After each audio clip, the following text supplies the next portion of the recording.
கேட்டாலே திரையில தீ பிடிச்சிருக்கு போல இருக்கு இல்ல?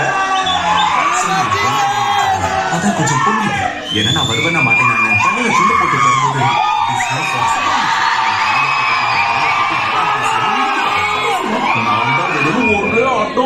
எவனோட கட்டத்துல படமே இருக்க கூடாதோ அவனுக்கு கட்டம் கட்டி 3வது படம் வர இனி மார்வல் கட்டி அதோ கதி.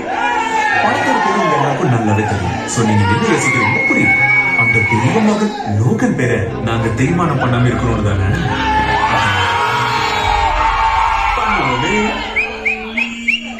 ஆனா யாருக்கும் தெரியாத ஒரு சீக்கிரட்டை போட்டு உடைக்க போறேன். நம்ம லோகன் அத இன்னும் சாகல.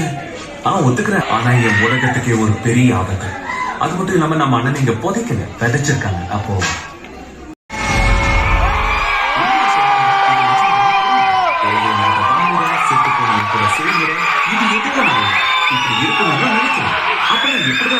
சரி, அத புரிய வைக்க கொஞ்சம் பின்னாடி போலாமா? நான் ஸ்பேஸ் அண்ட் டைம்குள்ள போய் என் வாழ்க்கைய மொத்தமா மாத்தின நாளைக்கு உங்களை கூட்டிட்டு போறேன்.